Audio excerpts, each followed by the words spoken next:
Hello বন্ধুরা, আজকে আমরা যে গল্পটি বলবো সেটা এক গরিব আর্টিস্টের কথা। সে একদিন হঠাৎ করে একটা জাদুর পেন্সিল খুঁজে পায়। আর এই পেন্সিলের জাদুটা কি জানেন? এটা দিয়ে যাই আঁকা হয় সেটাই চোখের সামনে সত্যি হয়ে ওঠে। ভাবুন তো একবার, এই পেন্সিল হাতে পেয়ে গেলে একজন শিল্পী তো দুনিয়ার সবকিছুই পেয়ে যেতে পারে, তাই না? চলো তাহলে আর কথা না বাড়িয়ে শুরু করা যাক আজকের গল্পটা। বন্ধুরা, আমি সোহানুর রহমান। আমাদের সিনেমা গুরু চ্যানেলের নতুন আরো একটি ভিডিওতে আপনাকে স্বাগত। গল্পের শুরুতে আমাদের দেখা হয় ফাং নামের এক ছেলের সাথে, যে পেশায় একজন আর্টিস্ট। ফাং ছেলেটা খুবই গরিব, রাস্তার পাশে সে বসে ছবি আঁকতো। তবে হ্যাঁ, ফাং কিন্তু দারুণ ছবি আঁকতো, কিন্তু হিসেবে তার হাত ছিল বেশ পাকা। কিন্তু এত ভালো ছবি আঁকা সত্ত্বেও দিন রাত খেটে খুটে বেচারার কপালে জুটতো শুধু দুবেলা দুমুঠো খাবার আর কিছু পয়সা।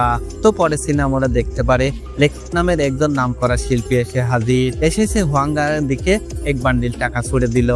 আসলে এই লেখি লোকটি শিল্পী হিসেবে বেশ নাম কামিয়েছিল, কিন্তু তার আঁকা ছবিগুলো একটা তেমন পাত্তা পাচ্ছিল না। চালাকিটা সে অন্য জায়গায় করত। সে হুয়াংয়ের কাছ থেকে ছবি আঁকিয়ে নিত, আর তার বদলে হুয়াংকে সামান্য কিছু টাকা ধরিয়ে দিত। লেকি এটা মনে মনে ঠিকই জানতো তার এই নাম ডাকের আসল কারণ হুয়াংয়ে আঁকা ছবিগুলো। হুয়াংগাংয়ে তখন যা কিছু ছিল, মানে রং তুলি, ক্যানভাস সব গুছিয়ে নিয়ে নিজের ছোট্ট একটা ফ্ল্যাটের দিকে হাঁটা দিল। যাওয়ার পথে সে দেখতো আরো অনেক চিত্রশিল্পী রাস্তার ধারে বসে ছবি আঁকছিল। আসলে এই শহরে ভালো শিল্পীদের কদর তেমন ছিল না, মানুষজন জনপ্রিয়তার পিছনে দৌড়াতো, আর লেখিক ঠিক এই জিনিসটার ফায়দা তুলছিল। হুয়াংগাং তার কিছু ছবি নিয়ে গেল স্থানীয় এক আর্ট গ্যালারির মালিকের ঝাওয়ের কাছে, কিন্তু ঝাও হুয়াংয়ের ছবি কিনতে একটু আগ্রহ দেখালো না। তার সাফ কথা, হুয়াংগাং এর আঁকা ছবি নাকি একদম ফালতু ছবি। ঝাও আবার হুয়াংকে এটা বলে যে তার আর্ট গ্যালারিতে শুধু লেকিয়ে ছবি রাখা হয়, কারণ লেকিয়া নাকি দুর্দান্ত ছবি আঁকে।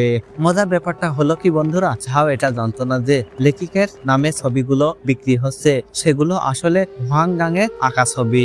লেকিয়া শুধু নিজের নামে সেই ছবিগুলো বেচে পয়সা কামাচ্ছিল, কিন্তু বেচারা হুয়াংগা সত্যি বলার সাহস তার ছিল না, কারণ এই ছবি এঁকে সে যত টাকা পেত সেটাই তার সম্বল ছিল। আর যদি সে নিজের নামে ছবি বিক্রি করতে যেত তাহলে হয়তো কেউই তার ছবি কিনতো না।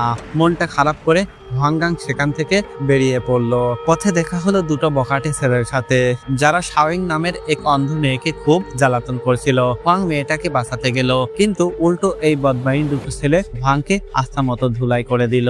হাং ইয়ং মেয়েটা তখন যাওয়ার মতো আর কোনো জায়গা ছিল না, কোনো আপনজন ছিল না, তাই হুয়াংগাং দয়া করে তাকে নিজের ফ্ল্যাটে নিয়ে এলো। সে শাওয়াংকে এটা বুঝাতে দিল না যে তার জন্য তাকে এই মার খেতে হয়েছে।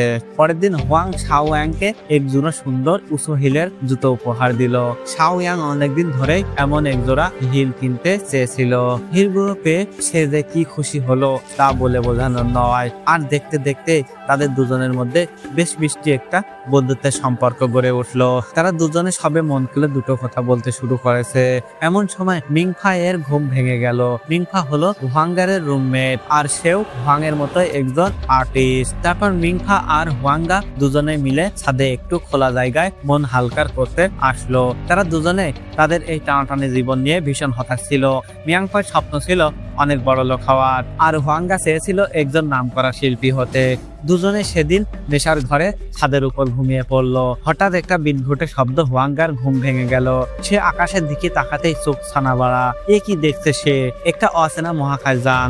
সে আর দেরি না করে চুপি চুপি সেই মহাকাশযানের পিছন নিল, আর দেখলো ভিতর থেকে তিনজন ভিনগ্রহী প্রাণী বেরিয়ে এলো।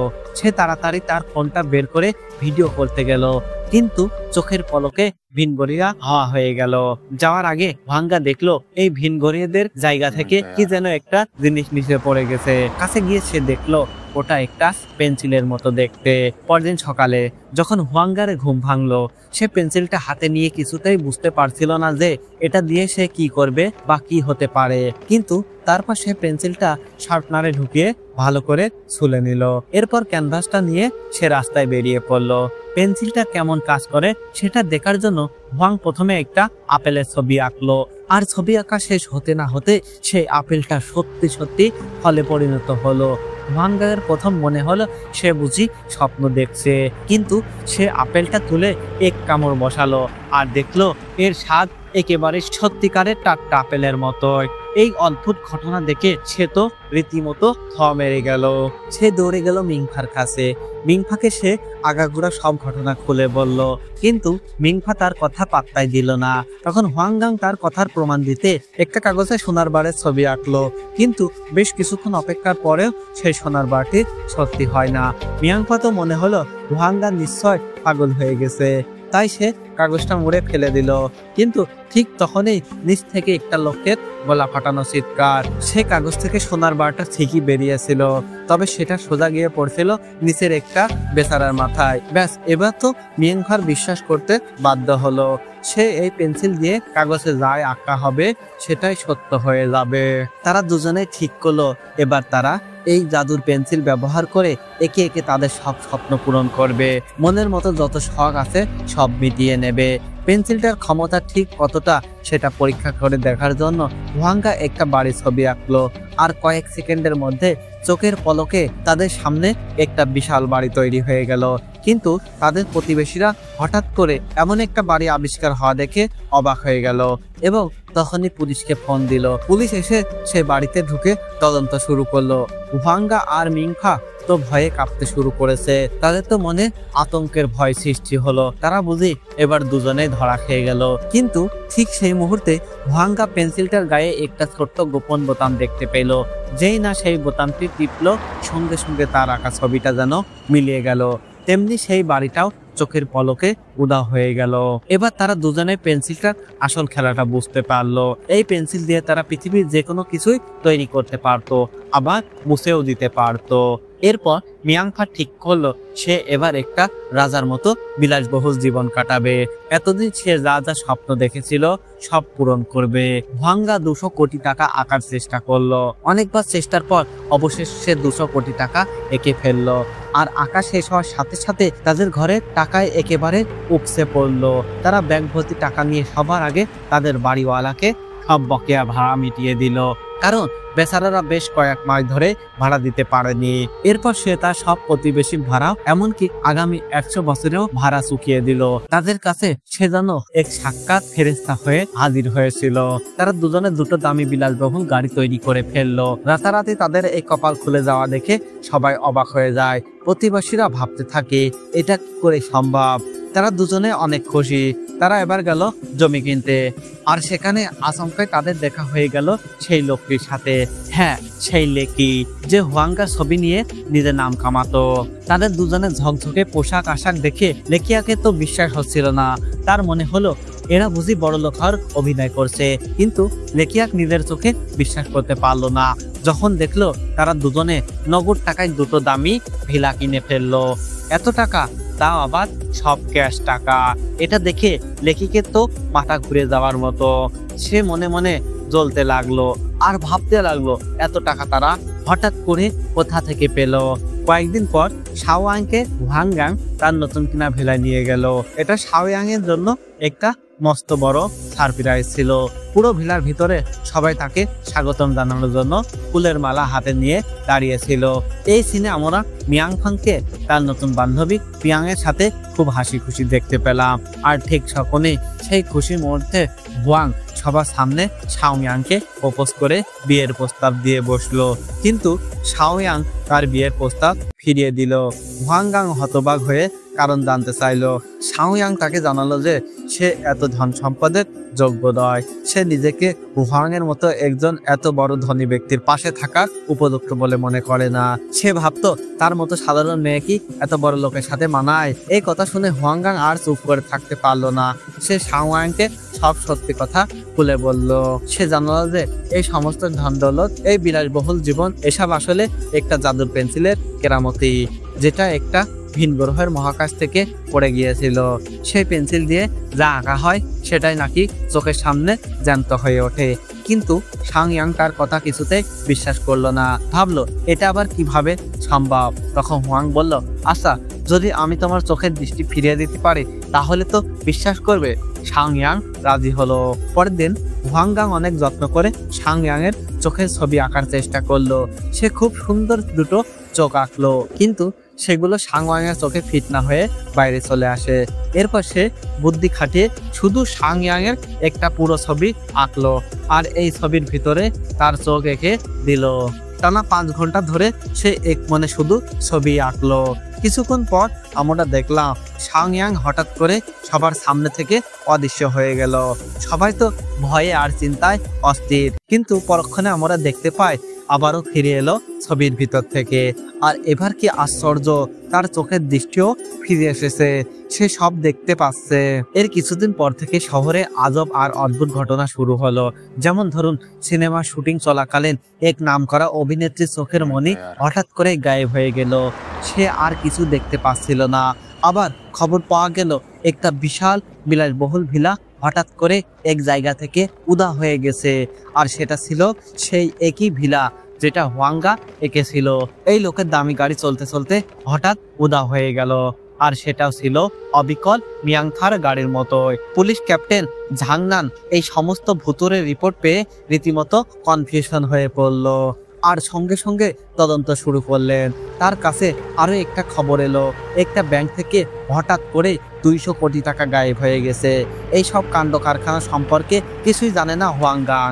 মিংফাং আর হুয়াংগাং তাদের নতুন বিলাসবহুল জীবনে ব্যস্ত ছিল।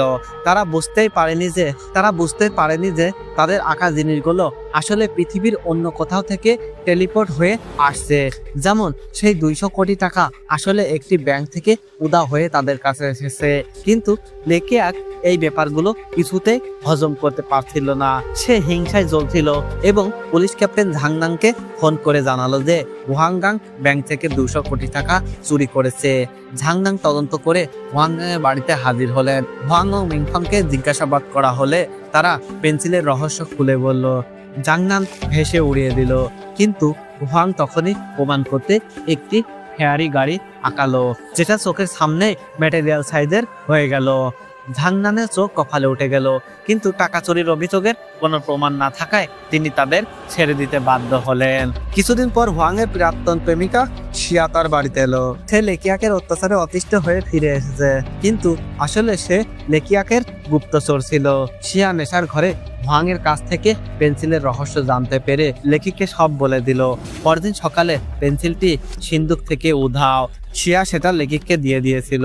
লেকিক পেন্সিল পেয়ে আকাশ ছোঁয়া স্বপ্ন দেখতে লাগলো। সে বিশ্বের সবচেয়ে বড় রাজপ্রাসাদ আঁকলো এবং তার সাথে সাথে একটা সুন্দরী মেয়ের ছবি আঁকলো, এবং সেই সুন্দরী মেয়ে সঙ্গে সঙ্গে এলিভেট হয়ে সেখানে চলে আসলো।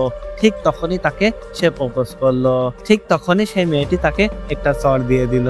মেয়েটাকে প্রপোজ করার আগে তার নিজের চেহারাটা একটু আয়নায় দেখে নেওয়া ভালো ছিল, তাহলে হয়তো এই চরটা খেত না। এদিকে ভিনগ্রহীরা তাদের হারানো পেন্সিল খুঁজতে পৃথিবীতে এলো।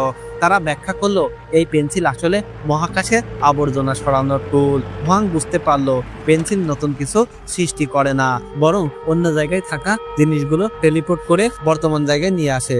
লেকি ভিনগ্রহদের বিরুদ্ধে 1899 সালের একটি ট্যাঙ্ক আঁকলো, কিন্তু এলিয়ানরা তাকে ধরে ফেললো। তারা দেখলো পেন্সিলের ডগা ক্ষয় হয়ে গেছে। হুয়াংগাং এর শার্পন ব্যবহারের কারণে পেন্সিলের আগা ক্ষয় হয়ে গেছে। হুয়াংগাং এলিয়ানদের কাছে ক্ষমা চাইলো।